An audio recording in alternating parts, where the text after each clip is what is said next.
pagtitiwala kay Jesus.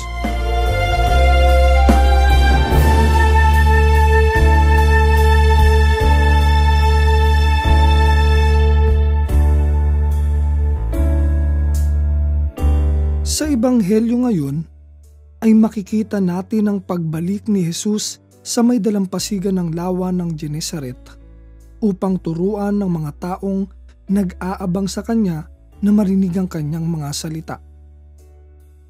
Inanyayahan niya sina Pedro, Santiago at Juan na sumunod sa kanya at iniwan nga nila ang kanilang hanap buhay, pamilya at mga kaibigan upang sumama kay Jesus at sumunod. Nagkaroon ng malalim na impresyon kay Simon Pedro ang mga salita ni Jesus na hinayaan niyang subukin siya nito sa bagay na kung saan ay masasabi nating eksperto siya at kayang-kaya niyang gawin ang pangingisda.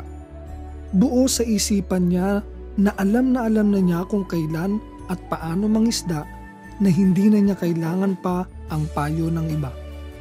Ngunit nang makaharap niya si Jesus, sinabi ni Jesus kay Simon, "Pumalaot kayo at ihulog ang mga lambat upang manghuli." Sumagot si Simon, "Guro, magdamag na po kaming nagpagod, ngunit wala kaming nahuli. Ngunit dahil sa sinabi ninyo, ihuhulog ko ang mga lambat." Ganoon nga ang ginawa nila at nakahuli sila ng maraming isda, kaya't halos mapunit ang kanilang mga lambat. Nag-alangan man sa una ay sinunod pa din ni Pedro ang sinabi ni Jesus na pumalaot at namangha siya sa resulta ng kanyang pagsunod.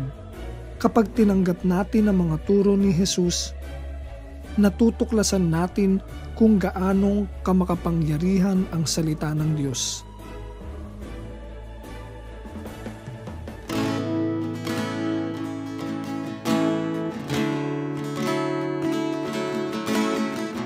Sa Katekismo ng Iglesia Katolika, sinasabi na sa kanyang pahayag, ang di nakikitang Diyos ay nagsasalita sa mga tao bilang isang kaibigan.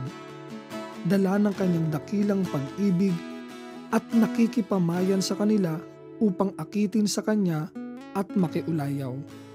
Ang pagsagot sa ganitong paanyaya ay ang pananampalataya. Sa pananampalataya, lubusang isinusuko ng tao ang kanyang pag-iisip at kalooban sa Diyos. Taglay ang buo niyang pagkatao, sumasang-ayon siya sa Diyos na nagpapahayag. Ito ay tinatawag na banal na kasulatan na pagtalima ng pananampalataya, tugon ng tao sa Diyos na nagpapahayag. Katulad ng karanasan ni San Pedro, isang bihasa sa pangingisda na nag-alangang sumunod kay Jesus, ngunit sa kapangyarihan ng salita ng Diyos, naudyok na sumunod at nakita niya ang dulot na kaganapan at kapunuan ng pagtitiwala sa salita ng Diyos.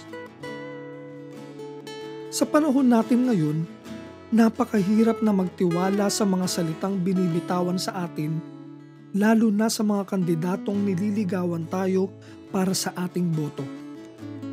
Madalas kasi na napapako ang mga pangako at nakakalimot na makinig sa mga hinaing ng mga taong dapat sana ay kanilang pinagsisilbihan. Ang mga kabataan natin sa ngayon ay hirap din na magtiwala dahil ang mga nakakatanda ay hindi nagiging mabuting halimbawa dahil magkaiba ang sinasabi sa ginagawa. Minsan, hindi rin mapagkakatiwalaan ang mga balita. Nagkalat ang mga fake news at mga nakakalitong balita dahil magkasalungat ang mga pahayag sa media. Si Jesus ay nagsasalita sa atin sa iba't ibang paraan. Sa karanasan ng buhay, banal na kasulatan, sa kapwa, sa panalangin, sa mga sakramento. Kung hindi tayo makikinig at magtitiwala kay Jesus, paano tayo makatutugon ng tama?